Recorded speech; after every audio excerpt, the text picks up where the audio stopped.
Oi, pessoal, tudo bem com vocês? Sou o professor Walter Rocha e hoje nós vamos falar de física.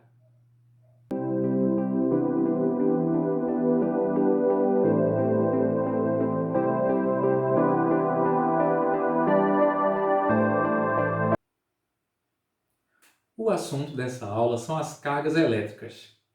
Mas afinal, o que são cargas elétricas? Alguma vez no supermercado, ao desenrolar os sacos plásticos na seção de frutas e verduras, você percebeu seus pelos arrepiarem? Ou então já viu aquela experiência onde uma pessoa toca em uma esfera e os cabelos arrepiam? Pois é, esses fenômenos são explicados pela área da física chamada eletrostática, que trata sobretudo das tais cargas elétricas. Você já deve ter ouvido falar que tudo que existe na natureza é composto por átomos, não é mesmo?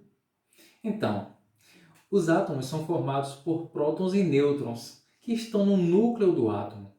Existem também os elétrons, que são bem menores que os prótons e nêutrons, já que sua massa é umas 2.000 vezes menor.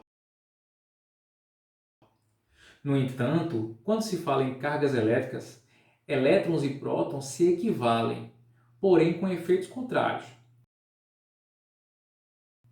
Convencionou-se que os elétrons são cargas elétricas negativas e os prótons cargas elétricas positivas. Mas e os nêutrons? Os nêutrons não possuem carga elétrica. Mas e a carga elétrica? Pode ser medida? Sim, ela é uma grandeza física e, sendo assim, pode apresentar um valor numérico que a represente. Mas qual é esse valor? Bom, o valor de menor carga elétrica possível, a de um próton ou de um elétron, foi determinado experimentalmente por Robert Millikan.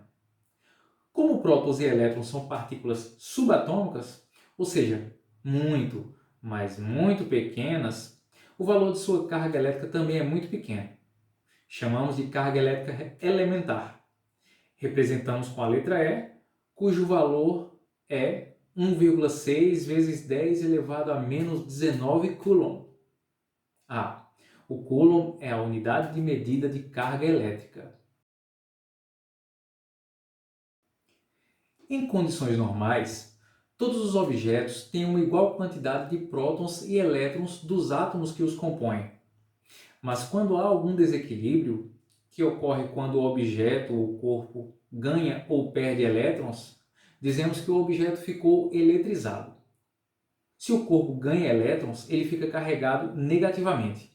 E se perde elétrons, fica carregado positivamente. E como calcular a quantidade de carga elétrica que um corpo tem? Para isso, é preciso saber quantos elétrons esse corpo perdeu ou ganhou durante sua eletrização. Se nós conhecemos a carga de um elétron, então, se um corpo perder 2 elétrons, basta multiplicar 2 pela carga de um elétron, ou seja, 1,6 vezes 10 a menos 19 coulomb. Se forem 3 elétrons perdidos, multiplicamos a carga elementar, ou seja, a carga de um elétron, por 3, e assim por diante. Na prática, quando um corpo se eletriza, ele perde ou ganha uma quantidade enorme de elétrons. Lembrem-se, os elétrons são muito pequenos. Assim, de um modo geral, podemos utilizar essa formulazinha aqui, onde Q é a quantidade de carga elétrica medida em coulomb, N corresponde ao número de elétrons ganhos ou perdidos e E corresponde à carga elementar, cujo valor é fixo e corresponde a 1,6 vezes 10 elevado a menos 19 coulomb. E como falei há pouquinho, como a quantidade de elétrons transferida durante a eletrização de um corpo é muito grande, mas a carga elétrica de um elétron é muito pequena, é adequado usar a seguinte tabelinha de prefixos.